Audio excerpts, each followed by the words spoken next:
안녕하세요. 저는 40대 여자입니다. 여러분은 자신 스스로가 어떤 사람인지 잘 알고 계시나요? 저는 지금까지 살면서 저 스스로에 대해 아주 잘 안다고 생각했습니다. 씩씩하고 어릴 때의 순수함을 그대로 간직한 사람이라고 여겼죠. 그런데 제 착각이더군요. 사람은 환경에 따라 어쩔 수 없이 변하기도 하는 거더라고요. 저는 위로 오빠만 둘입니다. 여기까지 들으면 다들 제가 집에서 공주처럼 자랐을 거라고 생각하더라고요. 하지만 저는 아닙니다. 집마다 다르겠지만 우리 집은 부모님께서 아들, 딸을 구분 없이 그냥 막 삼형제처럼 키우셨어요. 아들만 키우다 딸을 낳으면 예쁜 원피스도 입히고 싶고 머리도 예쁘게 묶어주고 싶고 그럴 만도 한데 저희 부모님은 그러지 않았습니다. 제게 오빠가 입던 옷도 그대로 물려주고 머리도 항상 짧게 자르라고 하셨죠. 그래서 그랬는지 아니면 제가 타고난 성격이 그랬던 건지 저는 오빠들처럼 자라는 게 별로 불편하지 않았습니다. 오빠들하고만 놀아서 그런지 학교에 가서도 여자애들보다 남자애들하고 어울려 노는 게 편하더라고요.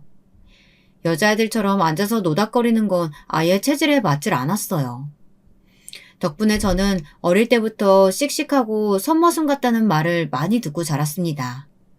성격도 단순해서 웬만한 일에는 놀라지도 않았고요. 친구들과 싸워도 별로 상처받지 않았습니다. 부모님 말씀에 따르면 오히려 오빠들보다 제가 더 고집세고 사고뭉치라 더 힘들었다고 하시더라고요. 부모님은 좀 힘드셨다고 하지만 저는 어디서나 인기가 많았습니다. 공부보다는 노는 걸 좋아하다 보니 자연스레 운동신경이 좋았어요. 성격도 시원시원한 편이었고요. 학교 생활하면서 반장도 정말 많이 했어요. 나중에 직장 생활도 굉장히 잘했습니다. 어디서든 잘 적응하는 편이라 저는 평생 탄탄대로로 즐겁게 살 줄 알았습니다. 그런데 그렇지가 않더군요. 결혼 생활은 달랐어요. 지금까지 인간관계에 있어서 단 한 번도 문제가 생긴 적이 없었는데 시댁 식구들은 차원이 다르더군요. 남편과 저는 운동을 하다가 만났습니다. 저는 자전거, 스쿼시, 수영 등등 못하는 운동이 없어요. 그래서 동호회도 많이 해요. 남편과는 자전거 동호회에서 만났습니다. 나이도 비슷하고 사는 곳도 가까워서 처음엔 친구처럼 지내다 어느새 가까워져 결혼까지 하게 됐네요. 남편과 저는 소울메이트처럼 모든 게 다 비슷했습니다. 좋아하는 거는 물론이고 싫어하는 거, 하고 싶은 것까지 다 똑같았어요. 연애할 때는 서로 너무 비슷하다는 게 신기했습니다. 마치 운명인가 싶었죠. 그런데 결혼을 하고 보니 이게 더 힘들더군요. 서로 취향이 다르면 서로 좋아하는 걸 이해 못해 아예 못하게 하거나 싸우는 경우가 있다고 하는데 저희는 다른 걸로 싸웠습니다. 서로 하고 싶은 걸 포기하지 못해 싸우게 되더군요. 물론 신혼 초에는 너무 좋았죠. 모든 걸 다 같이 할 수 있으니까요. 하지만 정말 딱 그때까지였습니다. 아이가 생기자마자 저희 부부는 매일같이 싸웠어요. 제가 임신했을 때 일입니다. 저는 태권도 학원에서 사범으로 일해요. 학교 다닐 때부터 줄곧 운동만 했으니 태권도는 물론 유도, 합기도까지 유단자였습니다. 사실 군대나 경찰 쪽에 뜻이 있기는 했지만 다 떨어져서 운동만 열심히 했어요. 일 자체가 몸으로 하는 일이다 보니 임신 사실을 알자마자 저는 고민이 많았습니다. 제가 운영하는 태권도장도 아닌데 쉰다고 말하기가 눈치가 보이더라고요. 그런 제 마음을 남편은 전혀 알지 못했어요. 결혼도 같이 하고 아이도 같이 가졌는데 왠지 저만 힘들더군요. 남편은 결혼하든 임신을 하든 전혀 달라진 게 없었는데 저만 모든 게 달라졌습니다. 태권도 관장이 학교 선배라 그래도 저를 배려해준다고 아이 낳을 때까지는 사무적인 일만 하라고 해줬어요. 선배 입장에서는 정말 많이 배려해준 거였죠. 사실 태권도 학원이라는 게 사무적인 일이 별로 없거든요. 다른 사범들은 다 바쁜데 저만 매일 앉아 노는 것 같아 미안한 마음이 있었습니다. 그런 와중에 가족이라는 사람들이 저를 더 힘들게 했어요. 저는 이래저래 힘든데 남편은 너무 행복해 보이더라고요. 저는 뱃속의 아이 생각해서 포기해야 하는 게 많았습니다. 일도 몸을 쓰는 일이고 취미며 특기도 모두 다 운동인데 그걸 못하게 되니 너무 힘들더라고요. 속상하지만 어쩌겠어요. 아이를 생각하면 당연히 참아야죠. 문제는 남편이었습니다. 남편은 눈치도 없이 전과 똑같이 생활했어요. 저는 입덧을 하면서도 매일 대중교통을 이용해 출퇴근을 했어요. 매일 밤 집에 오면 녹초가 되었죠. 아무것도 못 먹고 누워만 있었습니다. 정말 손 하나 까딱할 힘이 없었거든요. 그럴 때면 남편이 저녁이라도 좀 차려줬으면 좋겠고 집안일이라도 좀 해줬으면 좋겠는데 퇴근하고 오면 남편은 항상 집에 없었습니다. 퇴근 시간 넘었는데 왜 집에 안 와? 자기 까먹었어? 나 오늘 테니스 하는 날이잖아. 테니스 치고 사람들하고 맥주 한잔 하고 들어갈게. 운동이며 사람들과 어울려 노는 건 모두 저도 좋아하는 일이다 보니 남편은 제가 다 이해할 줄 알았대요. 하지만 제 생각은 전혀 달랐습니다. 제가 심보가 고역한 건지는 모르겠어요. 하지만 저는 못하는데 남편 혼자 노는 모습이 저는 꼴보기 싫었습니다. 나는 테니스도 못 치고 맥주도 못 먹는데 자기는 눈치 없이 그걸 꼭 다 하고 와야겠어? 아기 낳으면 이런 시간도 이제 아예 없을 텐데 아기 나올 때까지만 좀 놀게. 자기가 조금만 이해해줘. 남편 마음도 이해 못하는 건 아니었습니다. 남편은 학원에서 애들 영어를 가르쳐요. 매일 퇴근도 늦고 주말에도 출근할 때가 많아 취미생활하기가 쉽지는 않습니다. 그렇게 일주일에 한 번 테니스 치는 것도 쉬운 일이 아니라는 걸 잘 알고 있었죠. 저는 얄밉고 화도 났지만 꾹 참았습니다. 남편 말대로 아이가 태어나면 둘 다 정신없어서 정말 아무것도 못할 테니까요. 지금만 좀 참아주자 싶었습니다. 그런데 남편은 남자가 한 입으로 두 말을 하더군요. 아기가 태어나고 나서도 전혀 변하질 않았어요. 오히려 제가 아이를 키우느라 정신없으니 아주 교묘하게 자기 멋대로 하더군요. 저희는 아들을 낳았습니다. 아들이 태어나자마자 저는 일을 그만둬야 했어요. 태권도 학원에 육아휴직이 있을 리도 없고 아이를 맡길 곳도 없었거든요. 사실 시부모님께 부탁해보려고 했습니다. 저희 친정부모님은 30년 동안 과일 가게를 하셔서 명절에도 못 쉬시는 분들이라 부탁할 수도 없었거든요. 반면 시부모님은 4층짜리 빌라를 가지고 있어요. 10집 정도 되는 집에서 매달 월세 받아 두 분이 여유롭게 노후를 보내고 계시죠. 물론 그렇다고 당연히 손주를 봐주셔야 하는 건 아니죠. 저는 혹시나 하는 마음에 남편에게 말이라도 꺼내보라고 했어요. 남편 월급 가지고 세 식구 살기 빠듯한 건 사실이니까요. 그런데 시부모님의 반응이 제 생각보다 훨씬 더 좋지 않았습니다. 어머, 얘, 나 젊어서 일만 하느라 우리 새끼들도 내가 안 키웠어.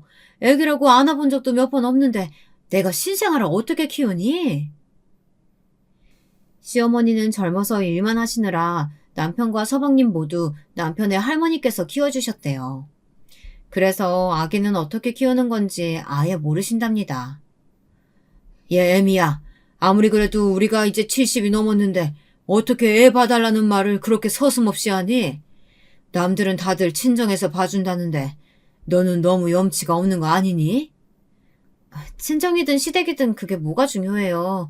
상황이 되시면 누구든지 좀 봐주실 수도 있죠. 저는 시아버지 말이 너무 서운해서 입이 불쑥 튀어나왔습니다. 요즘 다들 마트 가서 사 먹어서 과일 가게 장사도 잘 안 될 텐데 이 김에 사돈더러 집에서 손주나 좀 보시라고 하면 되겠네. 봐주시기 싫으시면 그냥 안 봐주시면 되지. 왜 저희 부모님까지 들먹이시면서 그런 소리를 하세요. 아이고 욱하기는. 내 말이 뭐 틀렸냐? 그러게 딸 자식이라고 하나 있는데 귀하게 좀 키우셨으면 얼마나 좋아. 여자가 운동해봐야 뭘 먹고 산다고. 아버님이 뭘 한다고 그러세요? 저 운동해서 지금까지 잘 먹고 잘 살았거든요? 저는 너무 화가 나서 연신 씩씩거렸습니다.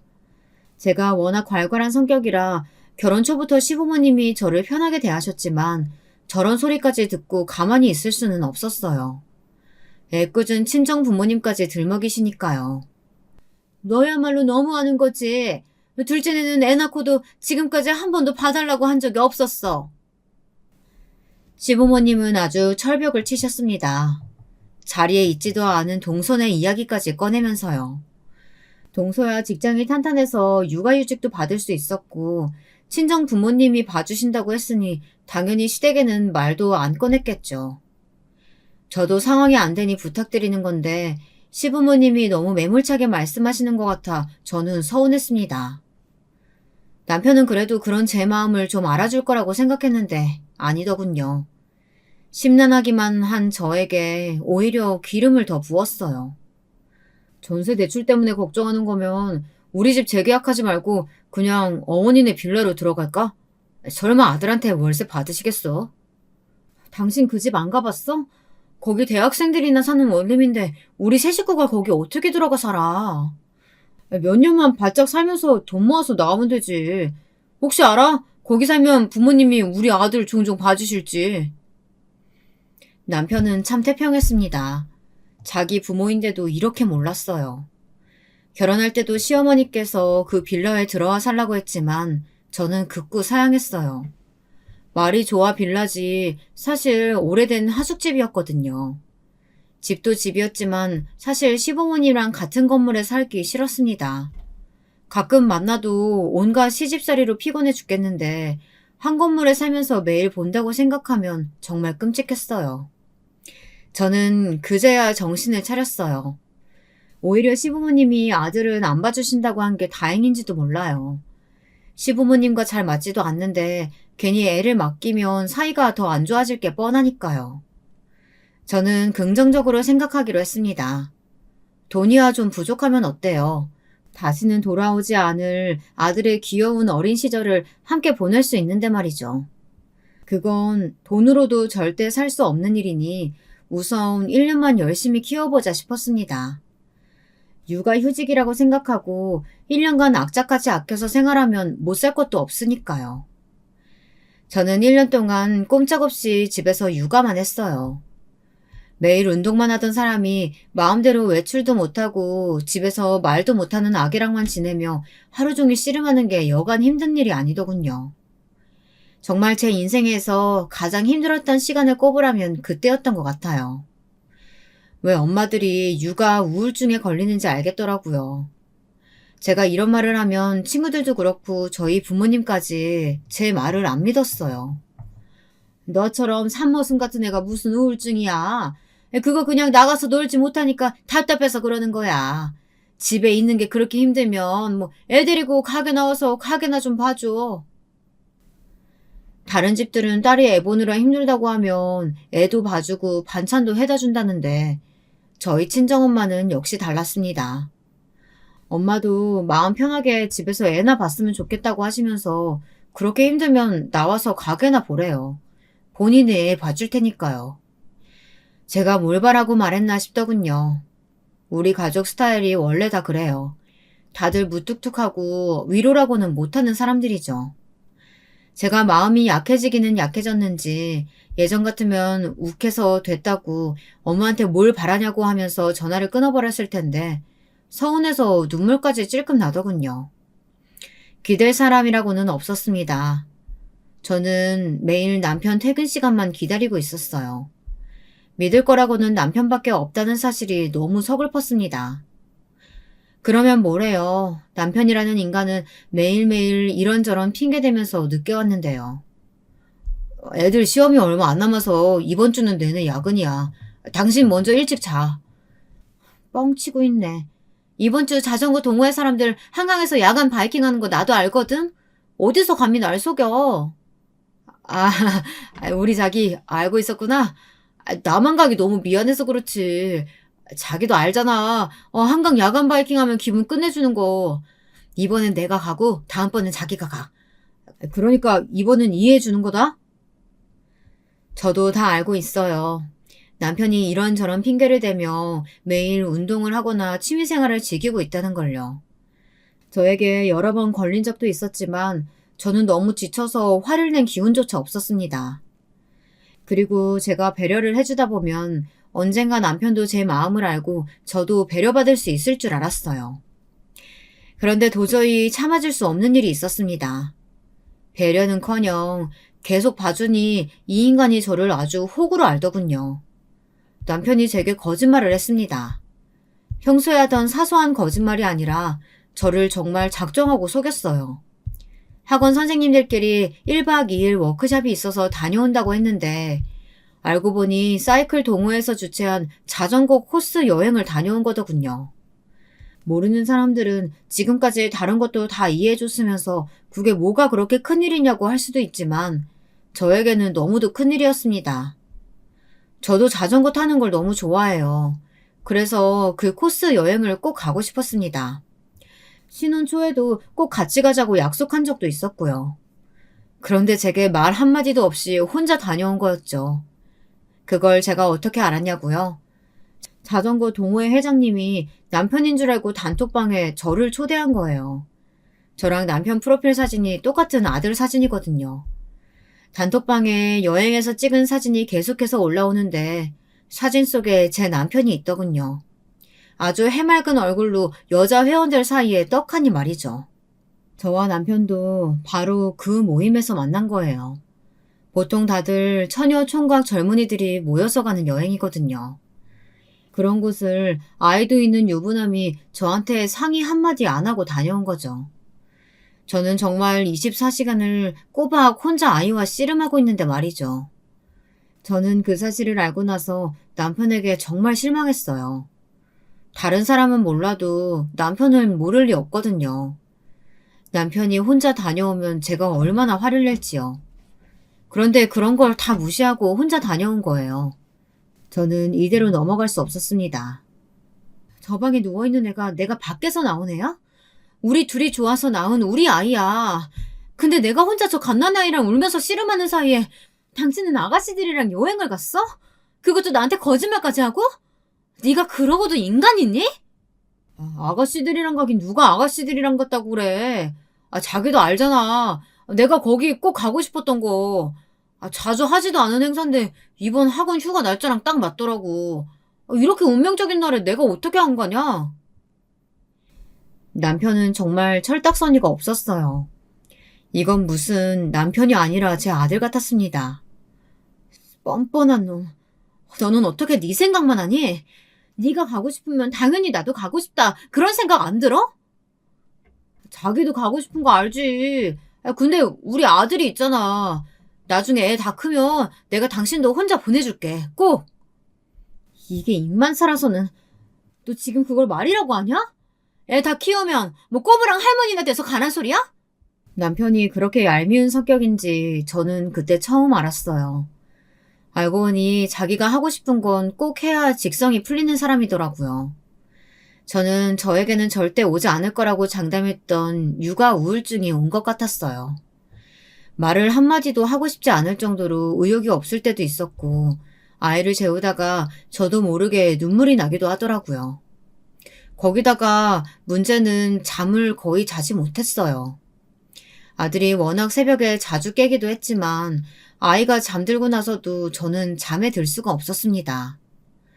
저도 처음에는 그냥 아이 키우는 게 힘들어 그런 줄 알았는데 주변에서 다들 육아 우울증이라고 병원에 한번 가보라고 하더라고요. 저는 절대 육아 우울증에 걸릴 리 없다던 친정 엄마까지 이런 말을 하니 저도 걱정이 됐습니다. 저는 고민 끝에 남편에게 이야기했어요. 그러자 남편이 한다는 말이 어이가 없더군요. 자기가 우울증? 말도 안 돼. 당신 요즘 매일 움직이지도 않고 집에 매일 누워만 있으니까 의욕도 없고 잠도 안 오는 거야. 그러니까 운동 좀 해. 당신 요즘 살찐 거 알아? 그러다가 다시 태권도장 나갈 수 있겠어? 네가 뭘 한다고 나한테 누워만 있대? 네가 봤어? 내가 누워만 있는 거 봤냐고. 그리고 내가 어떻게 운동을 해. 매일 집에서 아기랑만 있는데 아기 집에 혼자 두고 밖에 나가서 운동을 어떻게 하냐고. 자기 그거 다 핑계야. 아기 잘 때 옆방에서 유산소 해도 되고 유모차 태워서 나가서 좀 걷거나 뛰어도 되잖아. 자기 거울 좀 봐봐라. 나보다 한 10살은 많아 보여. 연애할 때도 남편과 저는 알콩달콩 사이좋은 커플은 아니었어요.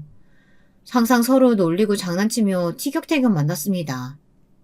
하지만 저의 자존감이 바닥치고 있는 와중에 정말 이런 장난을 치니 욕이 절로 나오더군요. 살다 살다 제 남편이 이런 재수없는 인간인 줄은 몰랐습니다. 이게 다 제가 너무 혼자 독박 육아를 해서 그런 것 같아요. 남편이 애를 하루도 혼자 본 적이 없으니 애가 잘 때 엄마가 옆방에서 유산소도 할 수 있고 유모차에 태워나가면 애가 얌전히 있는 줄 아는 것 같더군요. 저는 그제야 정신이 번쩍 들었습니다. 이대로 있다가는 남편이 육아의 육자도 모를 것 같았어요. 지금까지 제가 남편을 너무 배려했던 거였죠. 남편 말이 맞아요. 이러다가 제가 살만 뒤룩뒤룩 쪄서 몸이 무거워지면 어느 태권도장에서 저를 받아주겠어요.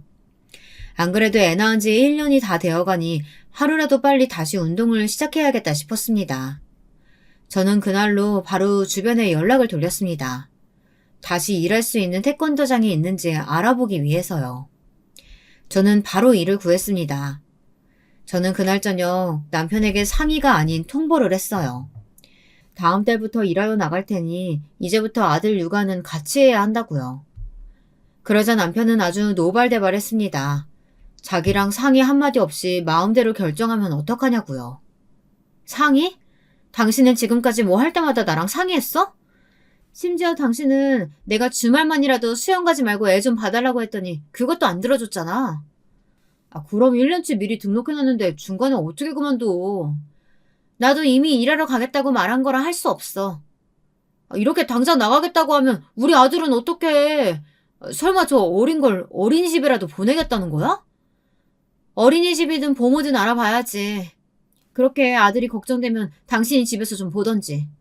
처음엔 농담인 줄 아셨던 친정 부모님도 제가 우울증으로 힘들어한다는 걸 아시곤 어린이집이나 아이를 봐주실 분이 마땅치 않으면 친정에서 좀 도와주신다고 했어요. 하지만 저는 남편 하는 짓이 괘씸해서 그 이야기는 하지 않았습니다. 제가 좀 세게 나가면 남편이 지난날을 좀 반성할 줄 알았어요. 그런데 반성은커녕 오히려 잔머리를 썼더군요. 제가 일하러 못 나가게 하려고 시부모님까지 동원했어요. 어느 날이었습니다. 시부모님이 갑자기 저를 부르셔서 시댁으로 갔습니다. 애미, 너는 정신이 있는 거니 없는 거니? 어떻게 아직 제대로 걷지도 못하는 애를 떼어놓고 일을 하겠대? 시어머니는 다짜고짜 저더러 정말 애를 남한테 맡기고 일하려고 하는 거냐며 소리를 지르셨습니다. 저는 기가 막혔어요. 아들 낳은 지 1년이 다 돼가도록 지금까지 하루도 봐주신 적이 없으면서 이제와 걱정하는 척 참견하시니 어이가 없더군요. 어차피 지금까지도 계속 저 혼자 키웠고 앞으로도 다 제가 알아서 할 테니까 어머님은 걱정 안 하셔도 돼요. 너 지금 너 혼자 애 좀 봤다고 유세 떠는 거니? 내 아들이 너보다 능력 있고 돈도 더 많이 벌잖아. 그러면 당연히 네가 알아서 키워야지. 당연한 거 가지고 뭐가 그렇게 불만이 많아.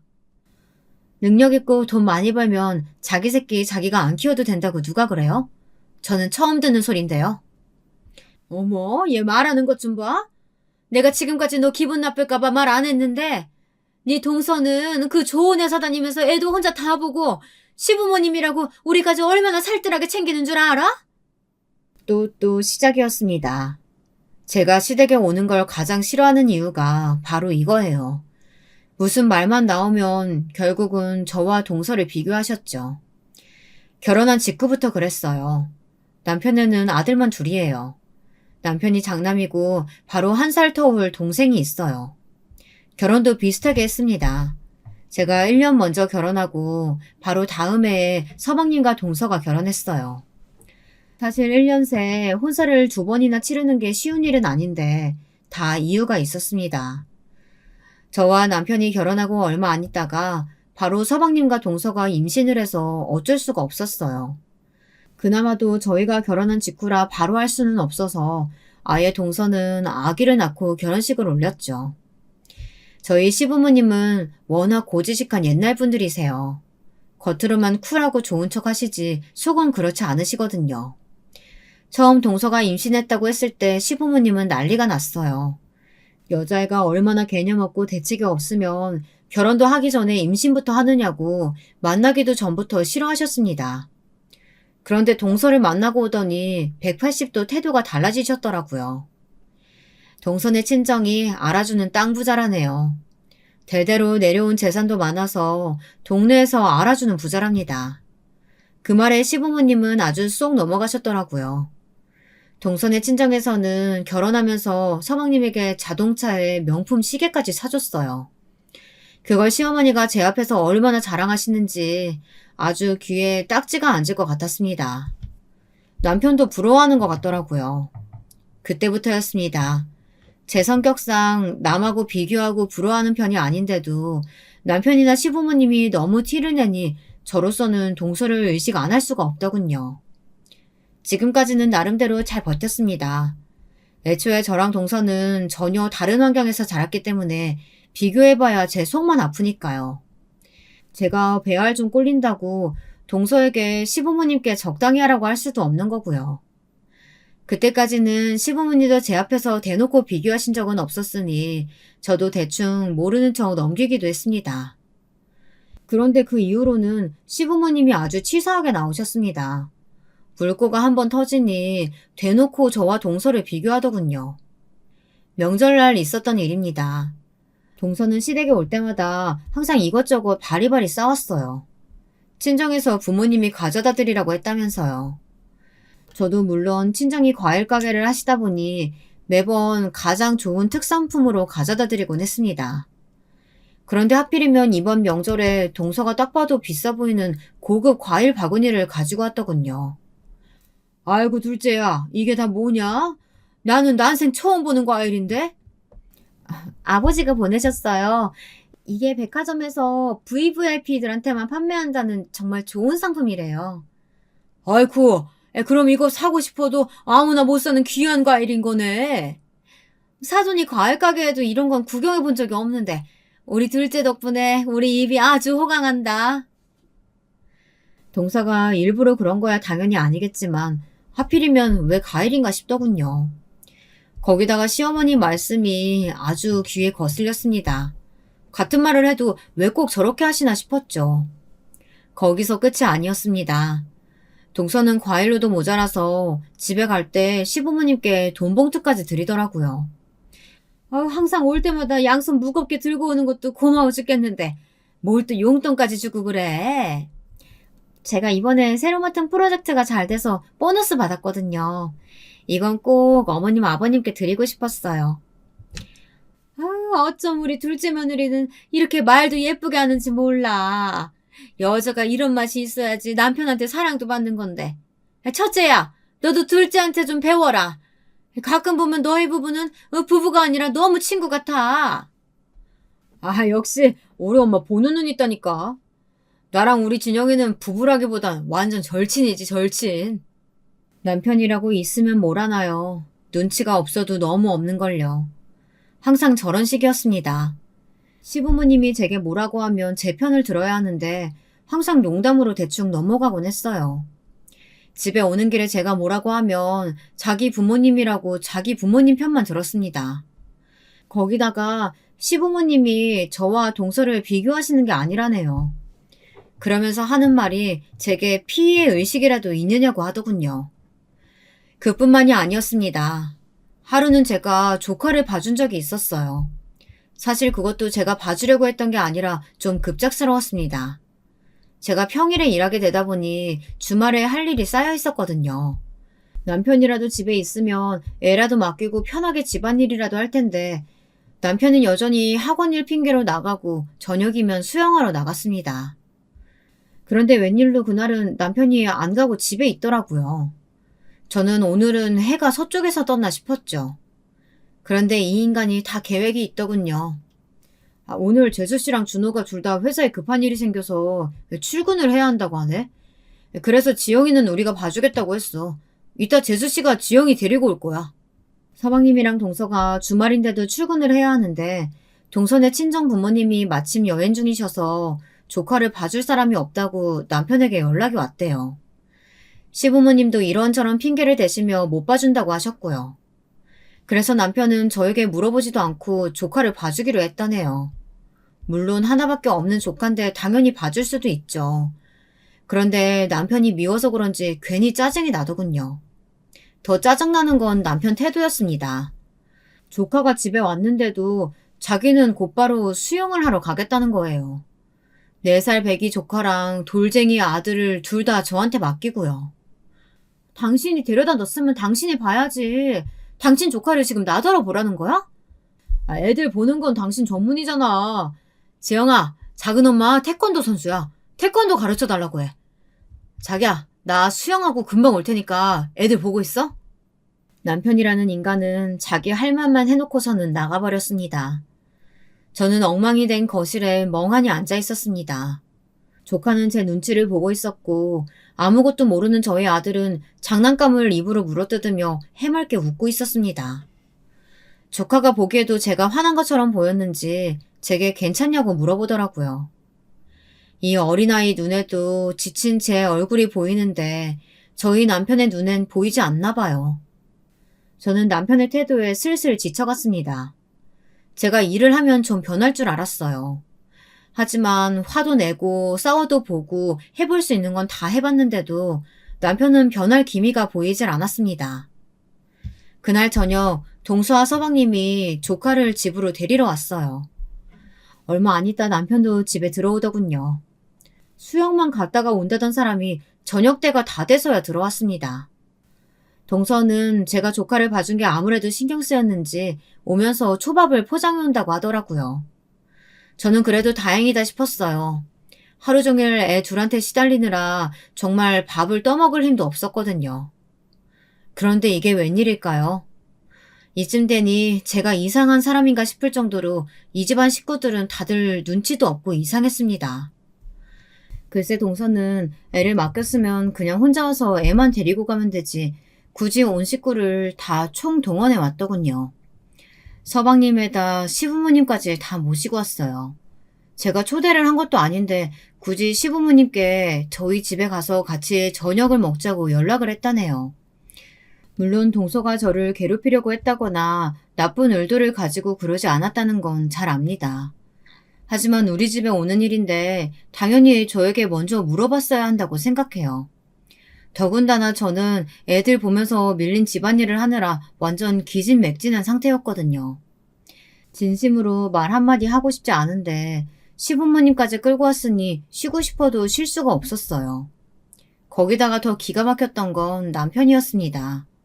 그냥 조용히 입 다물고 있으면 중간은 갈 텐데 그 개념 없는 주둥이를 함부로 놀리더라고요.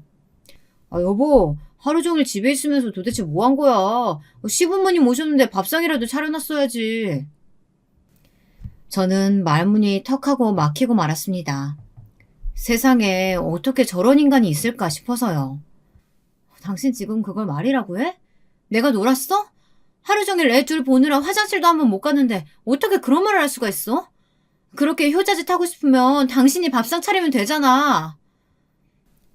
형님, 제가 생각이 짧았어요. 애들 보느라 형님 힘드셨을 텐데 제가 괜히 시부모님까지 모시고 왔나 봐요. 어머어머, 둘째야. 네가 미안할 게 뭐가 있니? 가족끼리 서로 애도 봐주고 모여서 저녁도 먹고 할 수 있는 거지. 첫째 너는 손윗사람이 돼서 조카 좀 봐줬다고 꼭 그렇게 위세를 떨어야겠니? 거기다 시부모님까지 왔다고 꼭 그렇게 싫은티를 내야겠어? 아유, 눈치 보여서 원. 아들네 집에 올 수가 있나? 시어머니는 또 시작이었습니다. 안 그래도 피곤해 죽겠는데 듣기 싫은 소리만 늘어놓으셨어요. 저도 더는 모르겠습니다. 남편한테도 남은 정이라고는 없는데 제가 왜 이런 취급을 받고 있어야 하는지 모르겠더군요. 어머니 말씀대로라면 어머님이 솔선수범해서 애들도 좀 봐주시고 며느리들도 도와주지 그러셨어요. 어머, 얘 말하는 것 좀 봐. 이래서 내가 너 처음 왔을 때부터 싫었던 거야. 맨날 남자들이랑 우르르 어울려가지고 운동만 했으니 아는 게 뭐가 있겠니? 엄마 고정하세요. 여보 뭐하고 있어. 빨리 어머니께 사과드려. 정말이지 엉망진창이었습니다. 시어머니든 남편이든 정말 다 꼴도 보기 싫었어요. 그런데 그때 시어머니께서 제게 오시더니 바로 옆에서 혼자 뭐라고 막 중얼거리셨어요. 아유 무식해. 내가 어쩌다 저런 무식한 년을 며느리로 봐가지고 애까지 낳았으니 어떡해. 이제 와 쫓아낼 수도 없고. 어머니, 지금 뭐라고 하셨어요? 저한테 무식한 년이라고 하신 거예요? 얘가 지금 뭐라는 거야? 내가 언제 그런 소리를 했다고 사람을 모함하고 그러니? 저는 똑똑히 들었습니다. 어머니께서 제게 속삭이듯 중얼거리는 소리를 분명히 들었어요. 그런데 시어머니는 오히려 제게 거짓말을 한다며 딱 잡아떼더군요. 첫째, 너 아주 무서운 애구나. 네가 요즘 힘들어 보여서 나도 웬만하면 네 편 들어주려고 했는데 아무리 시어머니가 싫어도 그렇지 어디 감히 시어머니를 모함해. 내가 너희 시어머니랑 40년 넘게 살면서 욕 한마디 하는 걸 들어본 적이 없다. 제가 그런 걸 가지고 왜 거짓말을 하겠습니까? 저는 명확하게 들었어요. 거짓말을 하는 건 시어머니였습니다. 저는 그날 알아챘습니다. 제가 지금까지 시어머니에 대해 너무 몰랐다는 걸 말이죠. 시어머니는 제가 생각한 것보다 더 독하고 무서운 분이셨어요. 어느 날이었어요. 친정 부모님께서 김장을 했다고 김치를 가져가라고 하시더군요. 저는 퇴근길에 친정에 들렀습니다. 그런데 부모님께서 굳이 시댁에 가져다 주라고 따로 김치를 싸놓으셨더라고요. 저는 가게 하면서 매번 김장하기도 힘들 텐데 뭐하러 저희 시댁까지 챙기냐고 볼멘소리를 했어요. 그러자 친정어머니는 제 걱정을 하시며 사돈이라고 매번 해드리는 것도 없는데 김치라도 가져다 드려야 시부모님이 저를 예뻐해 주시지 않겠냐고 하시더군요. 내가 너를 너무 아들처럼 키워서 시댁 가서도 산모슴처럼 굴까봐 걱정이다. 자고로 여자는 시부모님 사랑받고 남편 사랑받으면서 살아야 마음 편한 거야. 힘들고 싫어도 참고 시댁에 잘해. 너무 속상했어요. 당시에 저는 진지하게 남편과 이혼해야 하나 말아야 하나 고민하고 있었거든요. 저는 이래저래 심란한 마음으로 김치를 가지고 시댁에 갔습니다. 그런데 말도 안 되는 광경을 보고 말았어요. 시어머니가 1층에 사는 세입자와 말씨름을 하고 있더라고요. 그런데 그 내용이 충격적이었습니다. 젊은 아가씨가 말귀를 못 알아먹네. 내가 월세는 남편 통장으로 보내고 관리비는 내가 따로 받으러 올 테니까 현금으로 달라고 했잖아. 요즘 누가 현금 가지고 다녀요. 자꾸 귀찮게 왜 그러세요? 집주인이 그렇게 하라고 하면 그냥 할 노릇이지. 뭐가 이렇게 말이 많아? 아줌마, 지금 저한테 갑질하시는 거예요? 자꾸 이러시면 저 주인 아저씨한테 다 말하고 방 뺄 거예요. 저는 혹시나 시어머니가 젊은 아가씨랑 싸우기라도 할까봐 걱정돼 바로 말리려고 김치통을 내려놨습니다. 그런데 그때였어요. 아가씨가 집을 나가겠다고 하자 곧바로 깨갱하시더니 생각지도 못한 말을 하더군요. 아가씨, 내가 갑질하는 게 아니라 내가 내 사정 아가씨한테 다 말했잖아. 내가 너무 급해서 그래. 관리비는 내가 남편 모르게 써야 될 때가 있어서 그런 거니까 다음 달에는 꼭 현금으로 준비했다가 나한테 줘요. 시어머니에게 뭔가 비밀이 있는 것 같더군요. 저는 이 좋은 기회를 그냥 놓칠 수 없었습니다. 저는 시어머니에게 다가가 물었어요. 관리비를 왜 시아버지 모르게 받으시려고 하냐고요. 그러자 시어머니는 눈을 동그랗게 뜨시며 당황하셨습니다. 저더러 왜 연락도 없이 왔냐고 소리까지 지르시더군요. 그러더니 금세 꼬리를 내리셨어요. 자존심 센 시어머니가 이렇게까지 하는 걸 보니 보통 일이 아닌 것 같긴 하더군요. 사실은 그게 내가 빚을 진 게 있어서 돈을 좀 급하게 메꿔야 돼. 근데 너, 이 일은 절대 너희 시아버지한테 비밀이다. 알면 나 정말 쫓겨나. 알고 보니 시어머니께서 아버님 몰래 관리비를 빼돌려 동네 아줌마들과 계를 하셨나 봐요. 그러다가 계주 아줌마가 돈을 가지고 도망가서 아주 난리가 난 거죠. 저는 시어머니가 잘못하신 것도 아닌데 그냥 시아버지에게 사실대로 말씀드리는 게 낫지 않겠냐 했지만 어머니는 절대 안 된다고 하셨어요. 사실은 내가 돈 실수한 게 처음이 아니야. 전에도 이런 적이 있어서 한 번만 더 돈 가지고 허튼 짓 하면 너희 시아버지가 나 쫓아낸다고 했어. 저는 처음 듣는 이야기였는데 남편 대학교 때 시어머니가 다단계에 빠져 된통 당한 적이 있었답니다. 사기꾼들이 작정하고 어머니를 속여 당시에 입주하기로 했던 아파트에 못 들어갈 정도로 심각했다네요. 아파트만은 포기할 수 없었던 시아버지가 무리하게 중도금을 내느라 남편이 대학 등록금이 없어 한 학기 휴학까지 했다고 하더라고요. 그때 시아버지가 돈 구하러 백방으로 돌아다니며 스트레스를 너무 많이 받아서 원형 탈모까지 올 정도였답니다. 시어머니는 제게 부탁을 넘어 거의 애원을 했습니다. 500만 원 정도밖에 안 되는 돈이라 몇 개월 관리비만 빼돌리면 충분히 메꿀 수 있으니 제게 비밀을 꼭 지켜달라고요. 시아버지처럼 꼼꼼한 분이 과연 모르실까 싶었지만 저는 우선 시어머니의 말대로 해드리기로 했습니다. 저도 시어머니와 조금이나마 가까워질 수 있지 않을까 싶어서요. 그런데 제 기대가 너무 컸나 봐요. 시어머니는 저와 잘 지낼 생각이 없었는데 저 혼자 착각이었습니다. 시어머니 생신날이었어요. 저는 마지막으로 노력해보자 싶었습니다.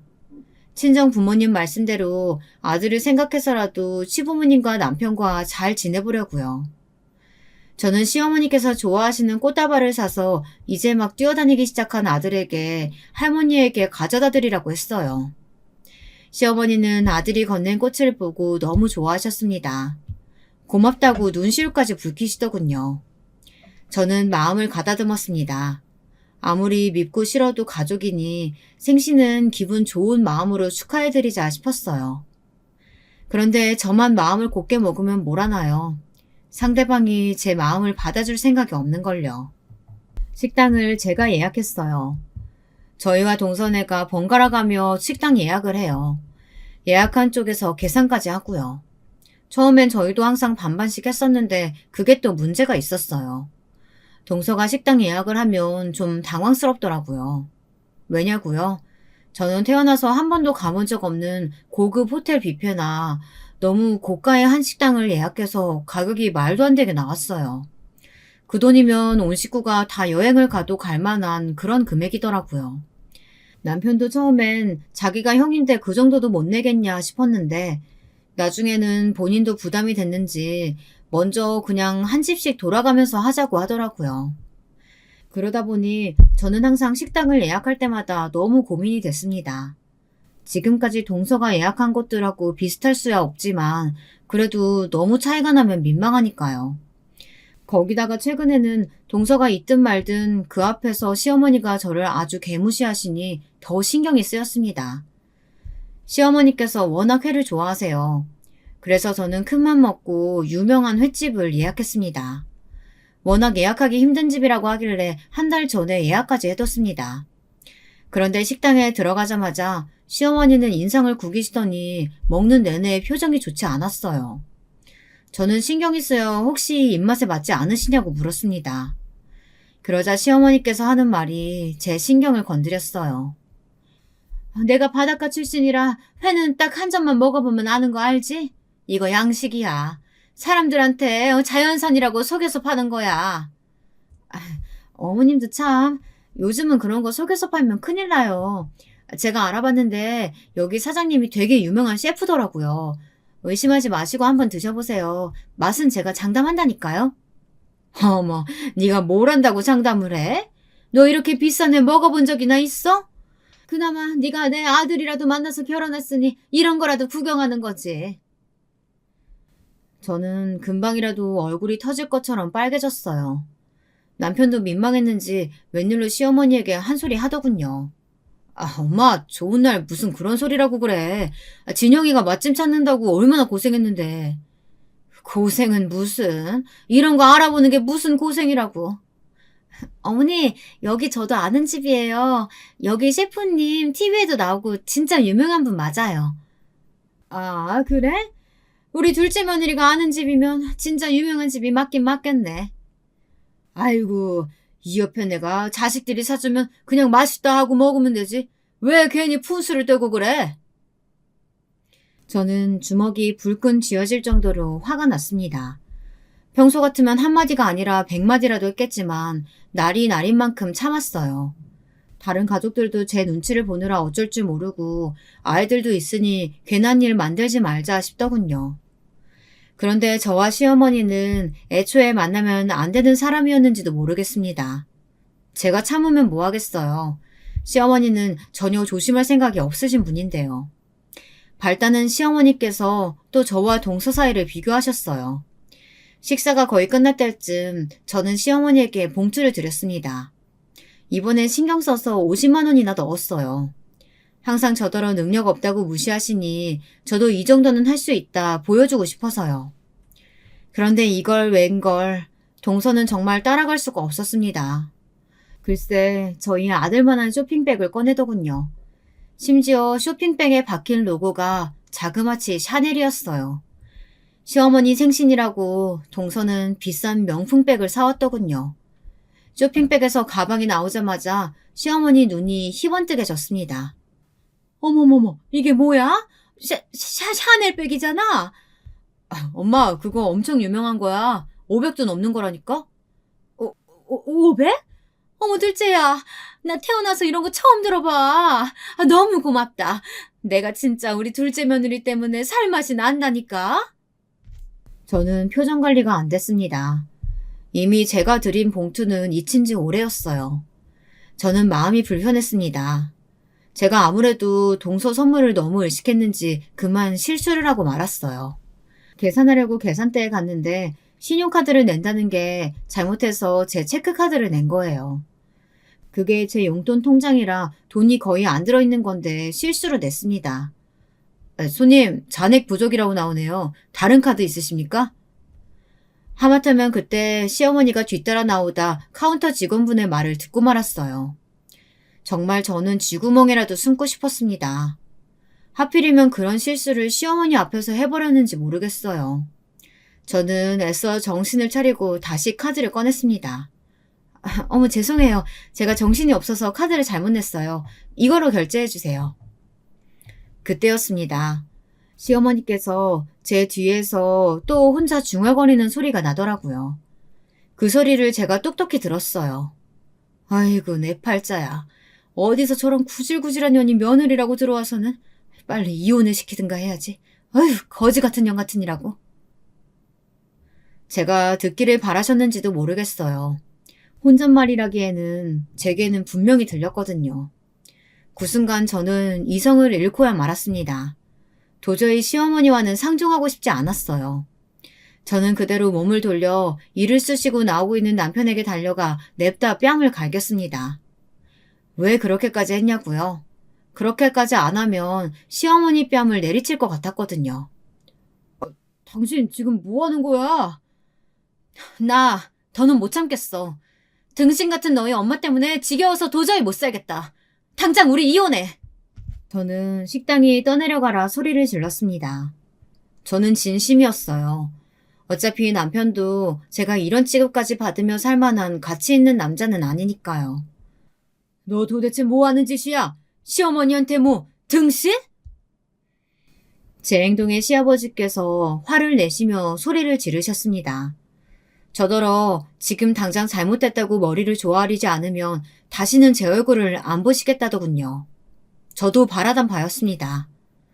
네, 아버님 말씀 잘하셨어요. 저야말로 저는 이 집안 며느리로 도저히 못 살겠네요. 잘난 아드님이랑 이혼해 드릴 테니까 걱정하지 마세요. 여보, 왜 이래? 당신이랑 내가 이혼을 왜 해? 남편은 지금까지 제멋대로 살아놓고 이제와 이혼은 하기 싫은가 보더군요. 하지만 저는 남편 말은 아예 들리지도 않았어요. 나는 아주 오래전부터 생각한 거야. 며칠 내로 이혼 서류 보낼 테니까 사인해. 얼씨구? 지가 어디서 내 아들 같은 남자 만난다고 주제도 모르고 먼저 이혼 얘기 꺼내고 있어? 어머니, 혹시 치매세요? 뭐야, 치매? 너 미쳤어? 바로 얼마 전에 있었던 일인데 까먹으신 것 같아서요. 아, 그래. 너무 잘 됐네요. 동서가 준 가방, 그게 딱 500이라고 하니까 그거 팔아서 갯돈 떼인 거 메꾸시면 되겠네요. 제 말에 시어머니 얼굴이 터질 듯 빨개졌습니다. 그리고 시아버지가 무슨 소리냐고 난리가 나셨어요. 아, 맞다. 어머님이 비밀로 해달라고 했는데 제가 너무 무식해서 그만 까먹고 다 말해버렸네요. 저는 그대로 뒤도 돌아보지 않고 식당을 나와버렸습니다. 속이 다 시원했어요. 그날 이후 어떻게 됐냐고요? 저는 곧바로 남편과 이혼하고 아들과 둘이 살고 있습니다. 친정 부모님이 하시는 과일 가게에서 멀지 않은 동네에 작은 집을 하나 구했어요.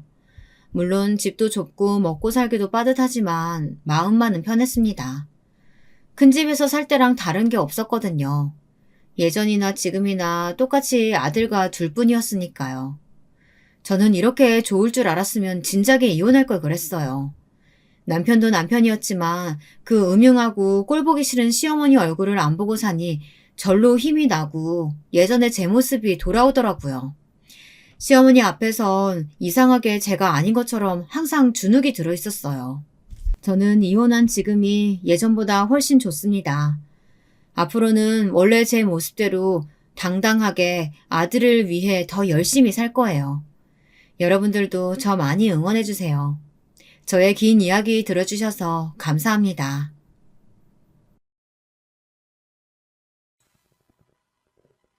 안녕하세요. 유튜브를 통해서 사연을 보내고 이야기를 나눌 수 있다는 사실은 알고 있었지만 제가 이렇게 보낼 줄은 몰랐네요. 처음이라 다소 낯설고 어색하지만 재미있게 들어주세요. 저는 올해 30이 된 여성입니다. 호텔 경영학과를 나와서 지금은 호텔 데스크에서 안내하는 일을 하고 있어요. 사람들을 친절히 안내하고 이끄는 직업을 가졌지만 평소에 저는 꽤나 조용하고 수동적인 삶을 살고 있고요.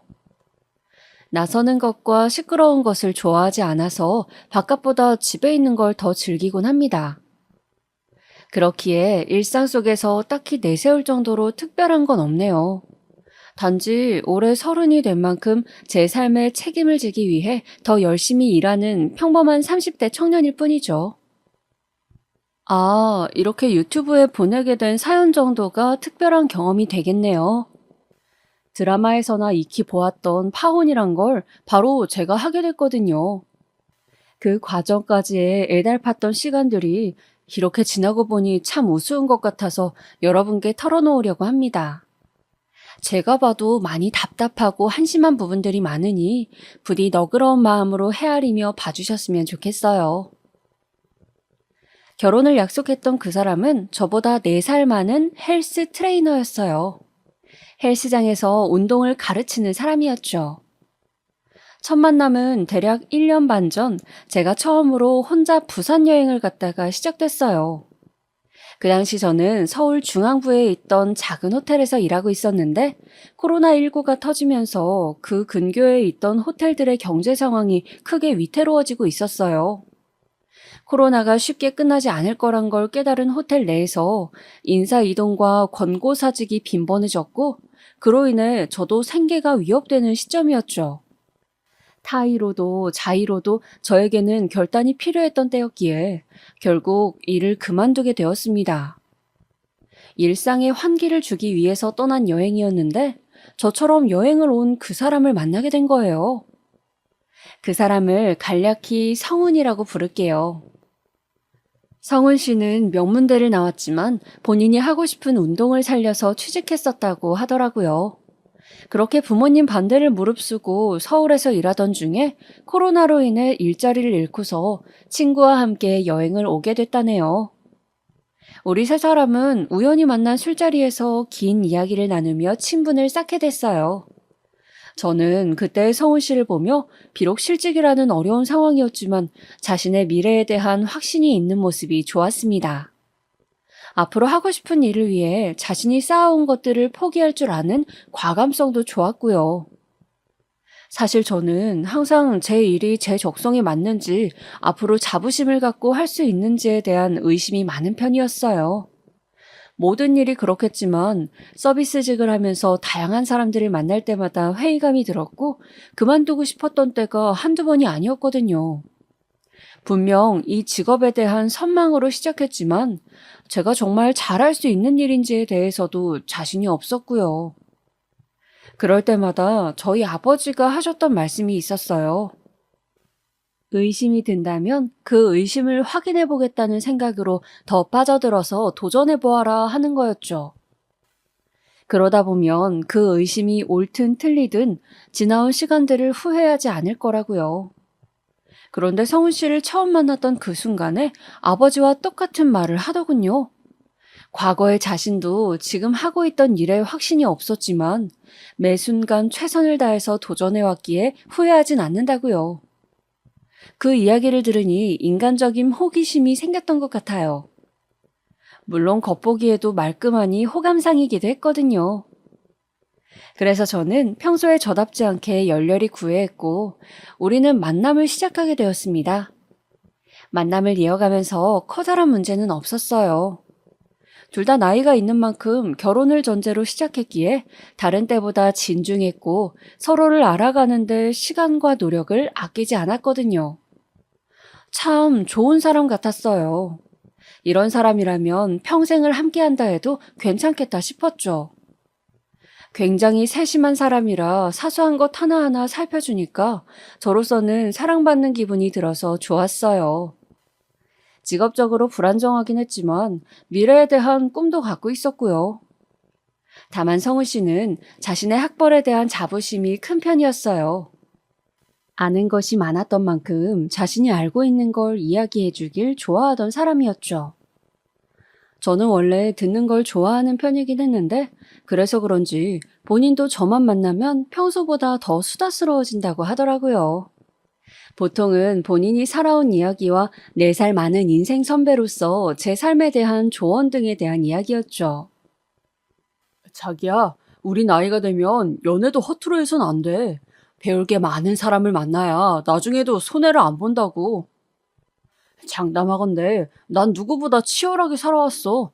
자기가 만나왔던 사람들과는 다를걸? 일을 그만뒀다고 해서 그냥 놀고 있는 게 아니라니까.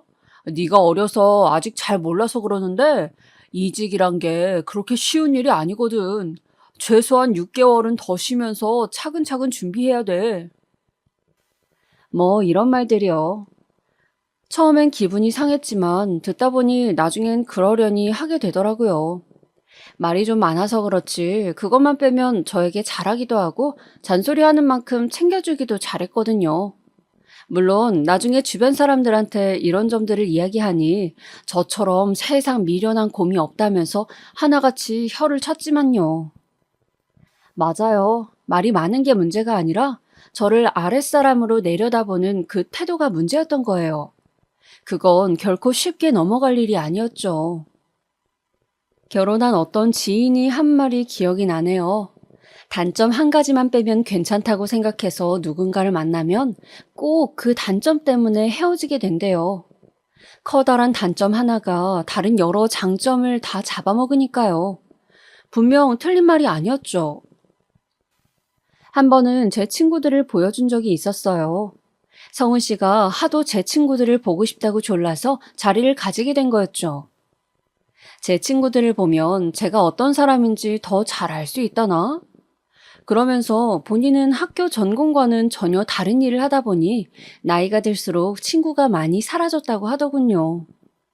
그 말조차 그땐 왜 그렇게 안쓰럽게 들리던지 마침 저를 잘 아는 오래된 친구들이 성훈 씨를 궁금해하던 참이었고 제가 이렇게 남자친구를 보여준 게 처음이라서 다들 흔쾌히 나아주었네요. 처음 만나던 한두 시간은 분명 하하호호 웃음이 끊이지 않으며 화기애애했습니다. 성훈 씨가 활달한 편이라 분위기 띄우는 걸 잘했거든요. 그런데 시간이 지나고 술이 조금 들어가니 성훈 씨가 점점 평소에 저를 대하는 것처럼 친구들을 대우하기 시작한 거예요. 말끝마다 친구분이 잘 몰라서 그러는데 라면서 애들이 원치도 않은 조언과 충고를 아끼지 않는 모습이 제가 보기에도 심하더라고요. 나한테도 이래였나 싶고 그래서 그만하라는 표시로 옆에서 계속 팔로 툭툭 쳤는데 눈치를 못 채더라고요. 하긴 눈앞에서 친구들의 표정이 점점 굳어가는 것도 못 알아챘으니 어련했을까요?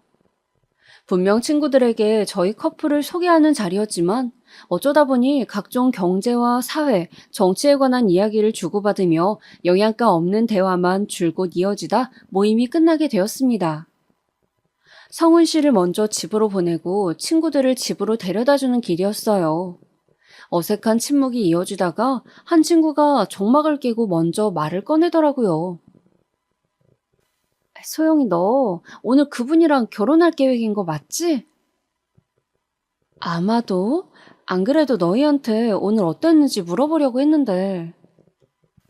내가 주제넘게 네 선택에 대해서 이래라 저래라 하는 건 아니지만 그냥 너의 친구로서 그리고 오늘 함께 자리했던 사람으로서 말하자면 그분은 너에게 안 맞는 것 같다. 뭐 다정다감하고 유쾌하니 사람으로선 나쁘지 않은 것 같은데 평생 배우자로 함께하기엔 뭐랄까 조금 고압적이지 않아? 다른 사람들을 대할 때 말이야. 맞아, 분명 그런 면이 있지. 친구는 저의 무덤덤한 반응이 마음에 들지 않았는지 자신의 생각을 한 번 더 확실히 표현했습니다. 네 입장 생각해서 이런 말까진 하고 싶지 않았는데 요즘 말로 하면 솔직히 좀 꼰대 같지. 분명 너도 숨 막히는 날이 오지 않겠어? 그런 걸 생각하면 사실 난 걱정돼. 그때 당시엔 친구의 말에 수긍하고 대신 사과하면서도 속으로는 한 귀로 흘리게 되더라고요. 아마도 제게 쓰인 콩깍지의 일종이었겠죠. 내가 알고 있는 성훈 씨의 좋은 장점들을 친구들은 모르니까 잠깐 만나보고 하는 말이겠거니 싶었어요. 이제 와서야 그 생각이 어리석었던 걸 깨달았으니 참 빠르죠. 이러니 남녀 사이의 문제는 주위에서 수백 번 이야기해봤자 소용없고 본인이 직접 깨달아야 변화할 수 있다는 건가 봐요. 그 만남이 있고 난 후 성훈 씨를 만나 따로 제 생각을 전하기로 했어요. 앞으로 나를 대할 때 가르치듯이 말하지 말고 연인으로서 그리고 평생을 함께할 아내로서 존중하는 태도를 가져달라고요. 제가 처음으로 그렇게 말하자 성훈 씨는 조금 놀란 듯 보였습니다. 그러더니 사과하면서 자신이 왜 그렇게 말하는 습관이 생겼는지 이야기를 해주더라고요. 우리 아빠는 그 시절 유명한 대학을 나오셨어. 먹고 살기 힘든 때 흔치 않게 배운 사람이었지.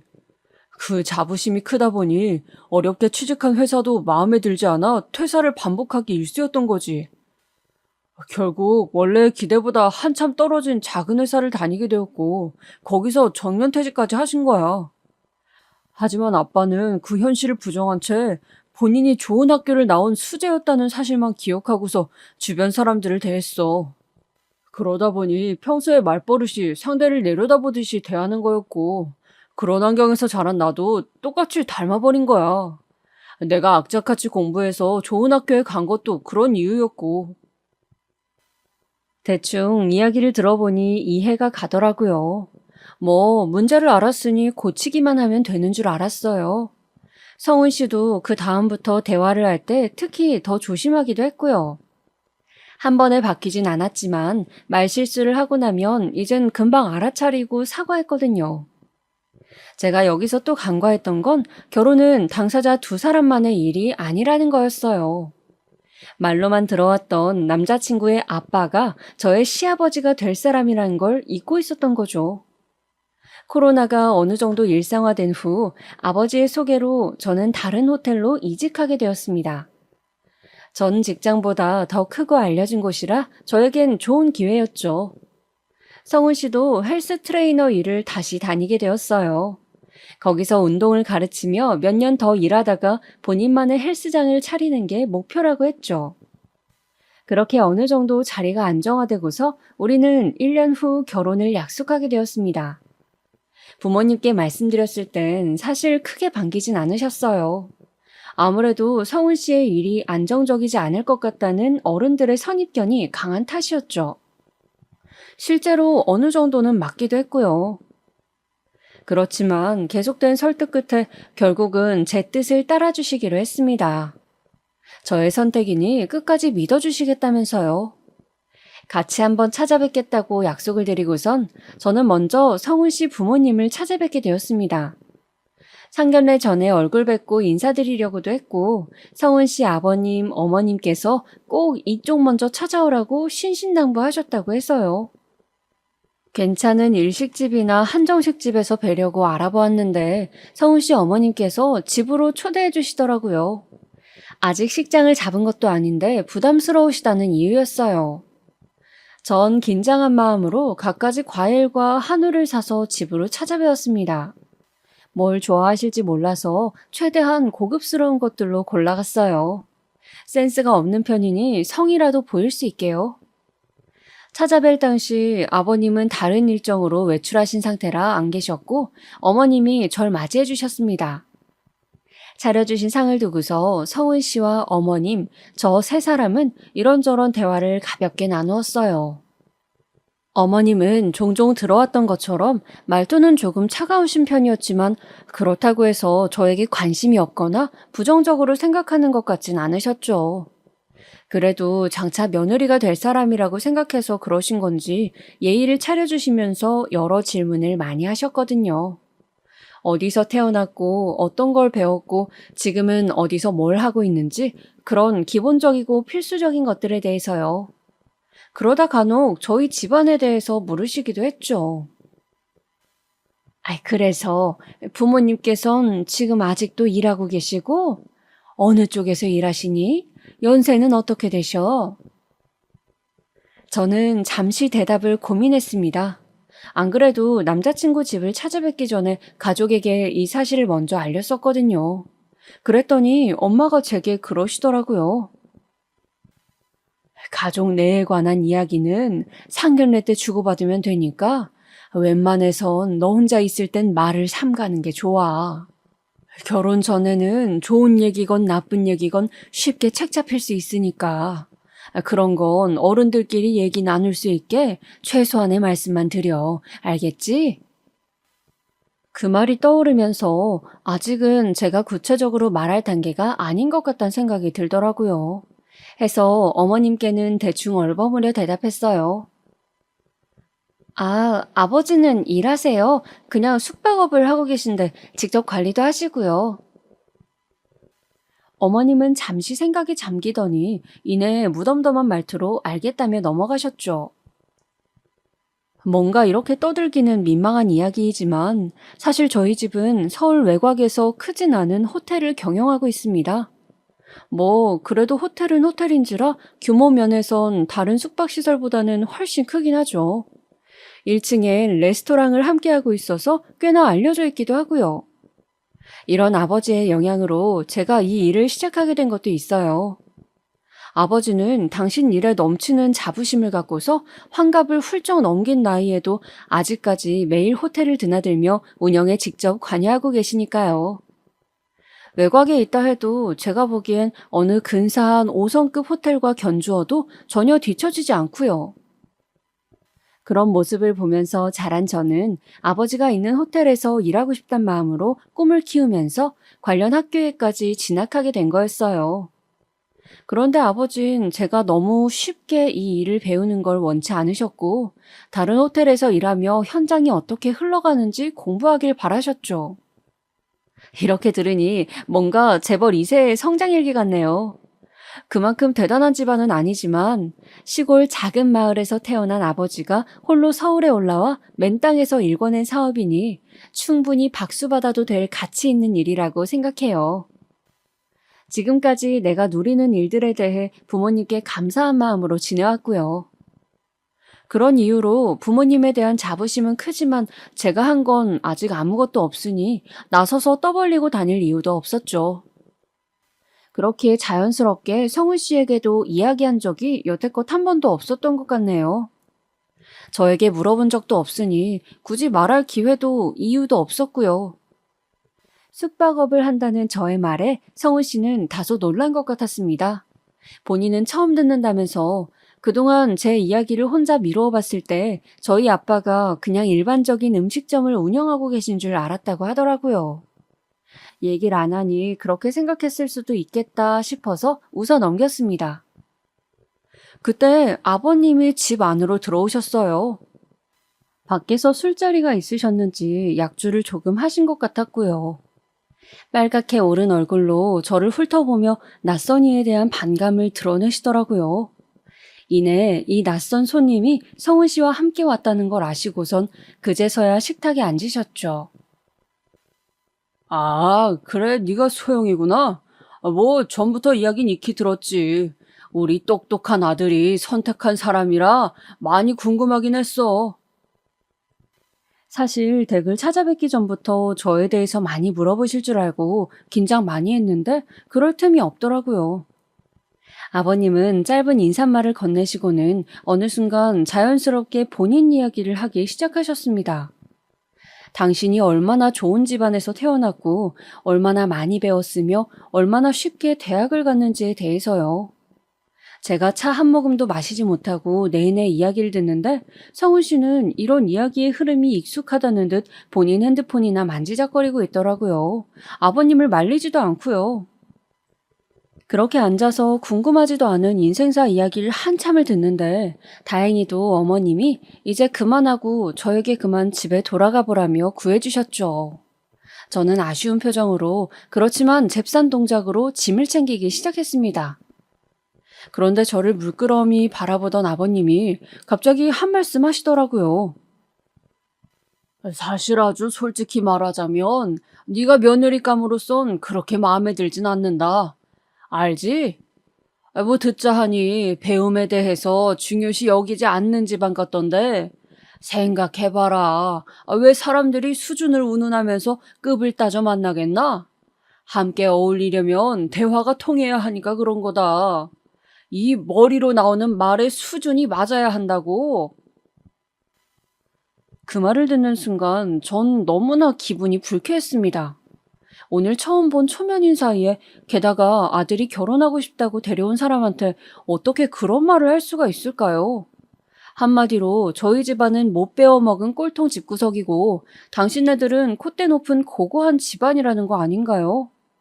결론적으로 아버님은 이 말을 저에게 하기 위해 여태껏 본인이 어떤 길을 걸어왔는지 구구절절 얘기하신 건가 싶더라고요.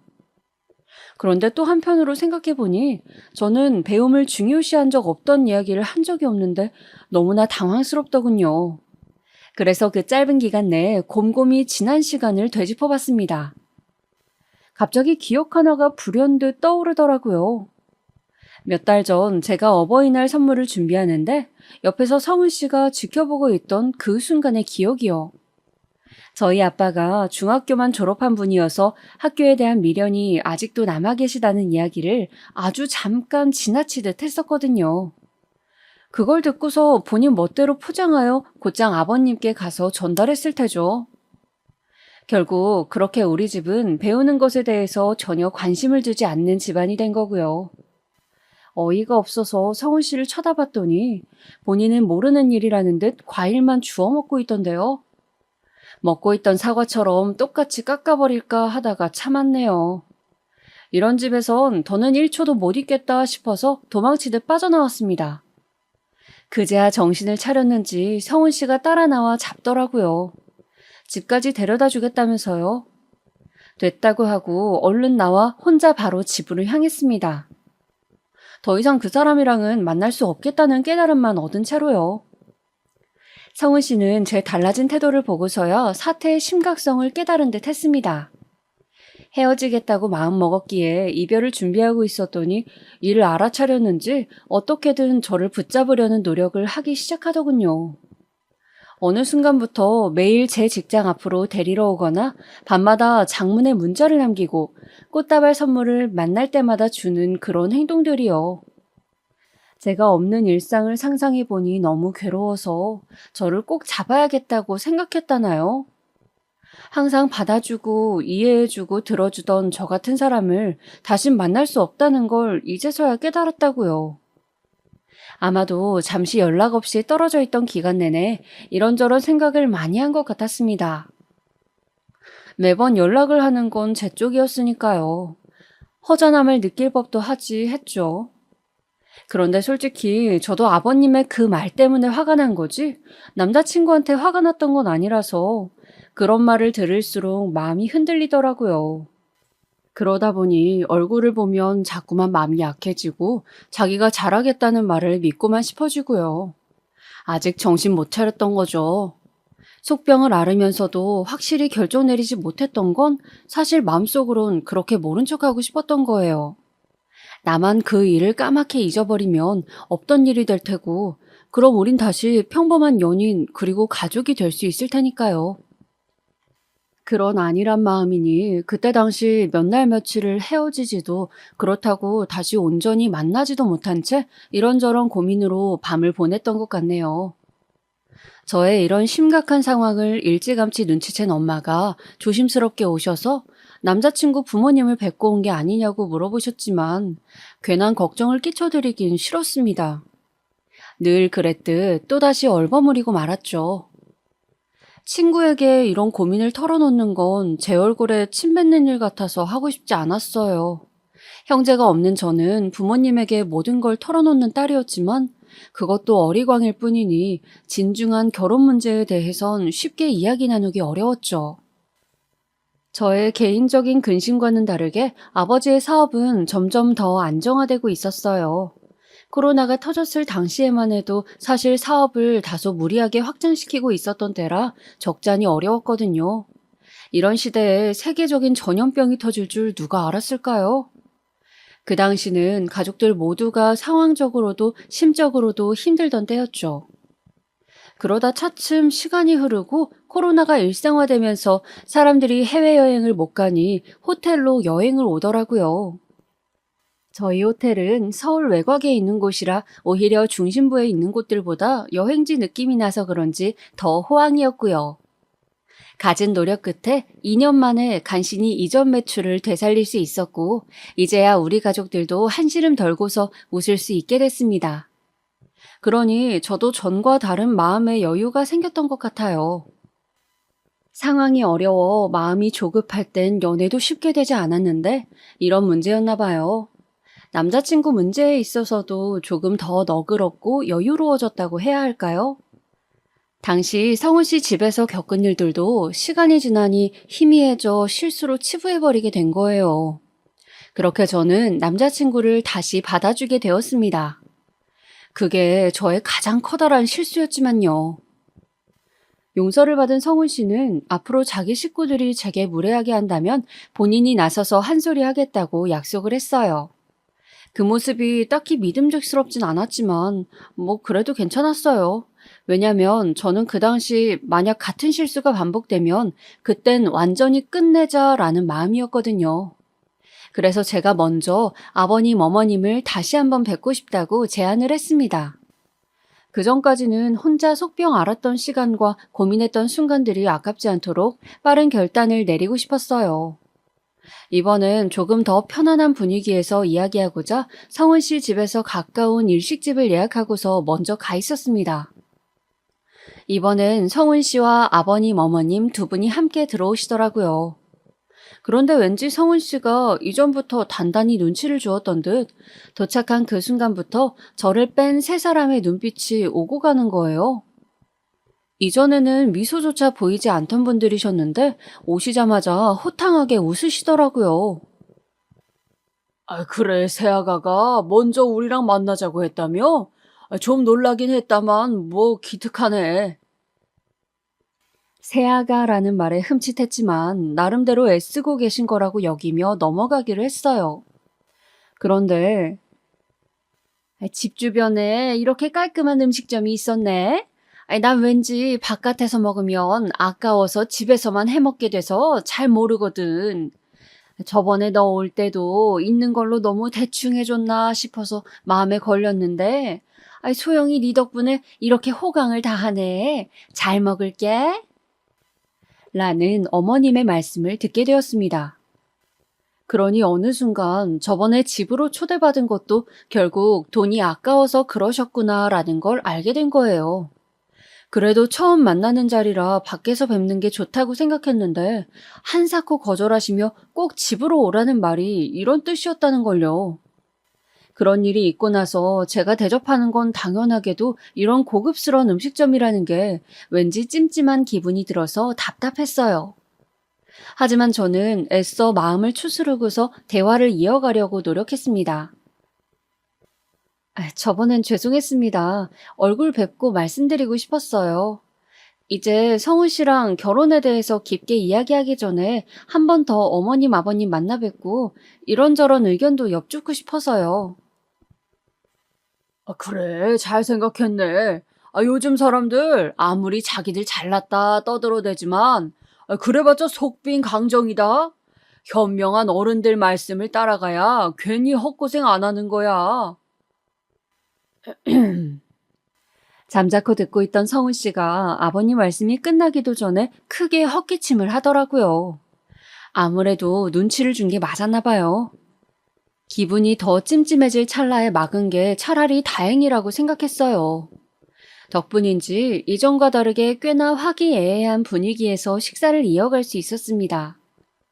성은 씨가 사이에서 소통을 조율하고 활기차게 대화를 이끌어 나가니 확실히 이전과는 다르더라고요.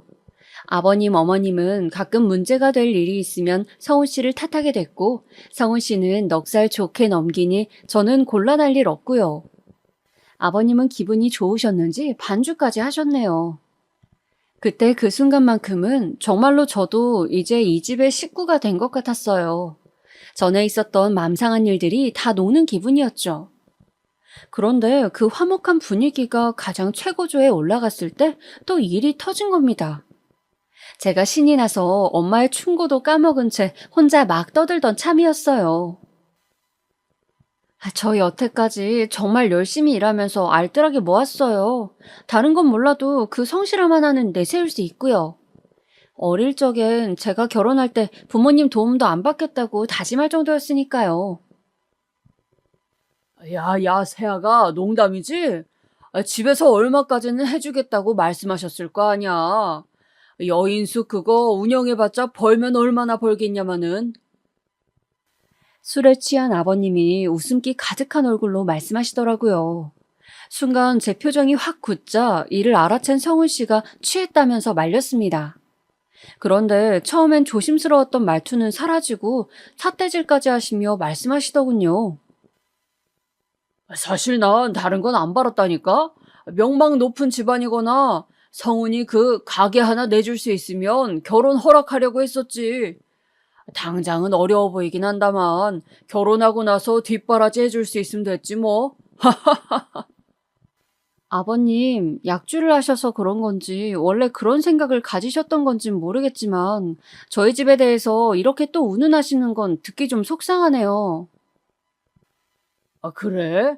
말이 나와서 그러는 건데 너 내가 한 말이 그렇게나 속상했냐? 그래서 성훈이 얘한테 헤어진다니 뭐니 겁준 거야? 어른이 이런저런 말을 하다 보면 농담도 할 수 있는 거고 속 이야기도 할 수 있는 거지. 그게 그렇게 섭섭했니? 애초에 결혼할 생각이 없는 건 아니고. 네, 말씀처럼 결혼 생각을 정리해가는 단계지 아직 성우 씨와 결혼한 사이는 아니죠. 그러니까 농담이든 속 이야기든 어느 정도 예의는 차려주셨으면 해요. 저도 두 번 겁주기는 싫거든요.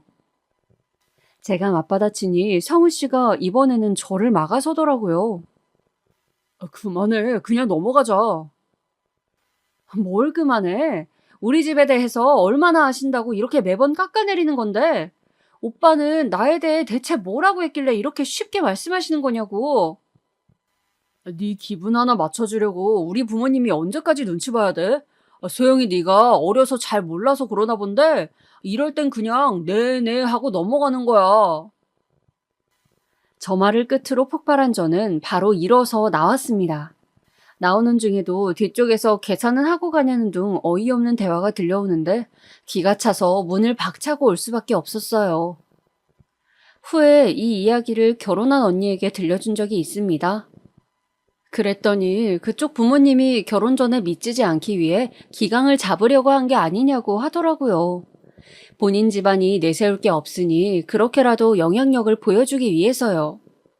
그런 식으로 신부 쪽보다 더 좋고 아쉬울 거 없다는 주장을 하려고 계속 저와 저희 집을 깎아내린 거라고요. 막상 이야기를 듣고 보니 정말 그런 것 같았어요. 그래서 만약 제가 구체적으로 저의 배경에 대해서 설명하고 내세웠다면 어떤 태도를 보였을까 싶더라고요. 남들 다 하는 결혼인데 별탈 없이 결혼해서 행복하게 잘들 사는데 내가 왜 사랑하는 사람과 그 가족들한테 이런 수모를 당해야 하는지 너무 억울하고 분해서 있던 정 없던 정까지 전부 다 떨어져 버렸네요. 이번 기회로 사람은 쉽게 변하지 않는다는 걸 너무나 확실히 깨달았고요. 나이 30이 넘어서 엉엉 울며 집으로 돌아가니 엄마 아빠가 놀라서 달려오셨어요. 왜 그러냐며 저를 달래주시는데 죄송스러워서 울음이 멈추질 않더라고요. 어느 정도 눈물을 쏟아낸 뒤 진정한 저는 처음부터 끝까지 전부 털어놓게 되었습니다. 저를 믿어주셨던 가족들을 더는 실망시키고 싶지 않아서요. 그동안 남자친구와의 만남에 대해 구체적으로 말을 한 적이 없기에 부모님은 적잖이 놀라신 것 같았어요. 그런데 저를 가만히 바라보던 아버지가 갑자기 생각지 못한 말씀을 하시더라고요. 상견례 진행하자. 장소는 내가 잡을 테니 그쪽한테 연락해서 식사 자리 마련해. 뭐? 말도 안 돼. 나 결혼 안 할 거야. 갑자기 상견례를 하자고 하니 도통 이해가 가지 않더라고요. 그런데 아버지의 너무나 단호한 모습에 거절할 수가 없더라고요. 어차피 결혼 진행할 생각도 없고 따로 계획이 있으니 최대한 빠른 시일 내에 약속을 잡으라고 하실 뿐이었어요. 저는 어쩔 수 없이 모른 척하고 그날 밤 바로 성훈 씨한테 전화를 했습니다. 제가 먼저 전화를 하니 안 그런 척해도 굉장히 기뻐하더라고요. 아무래도 오늘처럼 강경하게 나간 게 먹혔다고 생각하는 것 같았어요. 그 생각이 핸드폰 너머로까지 느껴지니까 정말 재수가 없더라고요. 금방 목소리를 깔고서 대답하기에 저도 진중한 목소리로 오늘 있었던 일에 대해 사과했습니다. 아버님, 어머님이 많이 화가 나셨지만 본인이 잘 말해보겠다고 하더군요. 그래서 전 바로 상견례를 제안했습니다. 성우 씨는 다소 놀란 듯 했지만 알겠다면서 수락했기에 생각보다 일은 일사천리로 진행되었어요. 그렇게 일주일 후 생각지도 못한 상견례를 갖게 되었습니다. 상견례 자리는 놀랍게도 저희 호텔 1층에 있는 레스토랑이었어요. 아버지의 계획이 어느 정도 예상이 갈 즈음 성훈 씨와 어머님, 아버님이 들어오셨죠. 다행히도 저희 호텔이 성훈 씨 집과 그리 멀지 않아서 편히 오신 눈치였어요. 너무 편해서 궁시렁거리는 게 다 들릴 정도였지만요. 사돈댁은 뭐 이런 좋은 데서 만나자고 하시니? 이까짓 거에 기죽을 줄 알고? 그렇게 조용한 룸에서 모여 상견례 자리를 시작했습니다. 가짜니 뭐니 해도 어찌됐든 상견례여서 그런지 꽤나 정중하고 정숙한 자리였고요. 엄마가 정적을 깨고서 부드러운 말투로 대화를 이끄셨어요. 하지만 마지막으로 만났을 때 자리를 박차고 나왔으니 저에 대해 그쪽 아버님, 어머님이 부정적으로 생각하고 계실 수밖에요. 그렇기에 이야기를 나누는 시종일관 비꼼과 불평스러운 언사가 이어지더라고요. 하지만 신기하게도 저희 부모님은 기분 나쁜 티 하나 없이 웃으며 받아치시더라고요. 오히려 그런 태도가 상대편의 심기를 더욱 건드린 것 같더라고요. 사실 오늘 자리는 안 나오는 게 좋지 않을까 고민 많이 했네요. 아들놈이 뭐에 홀렸는지 사정사정하기에 나와본 겁니다. 아시는진 모르지만 따님을 만날 때마다 어른을 대하는 언행이 많이 불편했었거든요. 그래서 결혼을 이야기하기엔 아직 이르고 예우를 먼저 가르치시는 게 도리이지 않을까 싶었네요. 옆에서 이 끔찍한 말을 다시 한번 더 들으니 정말로 속이 부글부글 끓는 것 같았어요. 성훈 씨는 이젠 아예 아버님처럼 가기로 한 듯이 고개를 빳빳이 들고 우리 가족을 바라보고 있었죠. 전 일부러 성훈 씨와는 눈도 마주치지 않았습니다. 그렇군요. 저희 딸아이가 결례를 범했다면 사과드리겠습니다. 저희가 부족해서 그런 듯하니 이해해 주세요. 무슨 말씀인지 잘 알겠네요. 이런 이야기는 곤란하실까봐 안 하고 싶었는데 제가 그 당시 알만한 대학교를 나왔거든요. 남들 술 마시면 올 때 혼자 방에 틀어박혀서 공부 열심히 했습니다, 저. 성훈이도 저의 영향을 받아서 명문대까지 나왔고요. 자식이 결국 닮는 건 부모 아니겠습니까? 듣자 하니 중졸이시라던데 그런 면에서 솔직히 좀 걱정스럽긴 합디다. 머리도 유전 아닙니까? 아버진 대답 없이 웃으며 커피만 마셨습니다. 그러시더니 하시는 말씀이 저희는 그쪽처럼 아이를 캐묻진 않아서 구체적으로는 알지 못합니다만 종종 이야긴 들었습니다. 지금은 퇴직하고 집에서 쉬고 계신다면서요? 좋은 대학교까지 나오셨는데 그저 그런 회사에서 정년퇴직까지 하시다니 참을성이 좋으시네요. 아, 그쪽 아들도 똑같은 길을 걷고 있으니 말씀처럼 분명 유전이 많네요. 지금 말 다 했습니까? 알량한 학벌로 유세 떠는 그쪽 집안에 저희 귀한 딸 보낼 생각 애초에 추호도 없었습니다. 다만 저는 그 귀한 아들을 보지 못했으니 공평하지 않아서 자리를 마련한 겁니다. 그런데 막상 지켜볼 가치조차 없어 보여서 괜히 왔나 싶네요. 못 배워먹어 사람을 내리깔아 본다고 들었는데 누굴 닮은 건지 잘 알겠습니다. 제 두 눈으로 보고도 못 믿을 광경이네요. 그럼 저희는 일어나죠. 대화도 안 끝났는데 어딜 일어납니까? 앉으세요. 저도 그러고 싶지만 이렇게 겸상을 하기엔 수준이 안 맞네요. 뭐 아주 천천히 즐기다 가세요. 이 호텔 제 거거든요. 뭐요? 숙박업 치고 좀 크긴 하네요. 아, 오늘 식사는 제가 대접하려고 했는데 덕분에 밥맛이 떨어져서 마음이 바뀌었습니다. 드신 건 계산하고 나가주세요. 그럼. 당황한 성훈 씨와 그 가족을 두고서 우리는 밖으로 나왔습니다. 이윽고 세 사람이 나와서 도망치듯 호텔 밖으로 빠져나가는 것까지 지켜보았죠. 아마도 분명히 성훈 씨가 나가면서 로비에 있던 저를 본 것 같지만 아는 척 없이 서둘러 나가더군요. 속이 너무 시원했지만 한편으론 내가 사랑했던 사람과의 끝이 이런 식이라니 많이 서글프기도 했어요. 그런 저를 위로해주는 건 이번에도 부모님이었습니다. 부모님께도 감사하면서도 죄송스러운 복합적인 감정이 밀려오더라고요. 또다시 눈물이 나는 걸 꾹 참으며 두 분을 안아드렸습니다. 부모님이 너무 자랑스럽고 저도 자랑스러운 딸이 되겠다는 말과 함께요. 그러자 아버지가 말씀하시길, 네가 우리의 자랑거리가 되려고 애쓸 필요 없어. 부모와 자식은 완전히 달라. 그러니 너는 그냥 네 자리에서 스스로의 자랑이 되면 돼. 엄마 아빠가 여태껏 그런 마음으로 살아온 것처럼 말이야. 30 넘어 처음 안긴 부모님의 품은 너무 따스하고 든든했습니다. 그렇게 헤어진 뒤로 성훈 씨에게 몇 번이나 전화가 왔어요. 호텔 하는 걸 왜 자신에게 속였냐며 거짓말한 건 어떤 음모를 가지고 자기에게 접근하기 위해 그런 거 아니냐고 캐묻더라고요.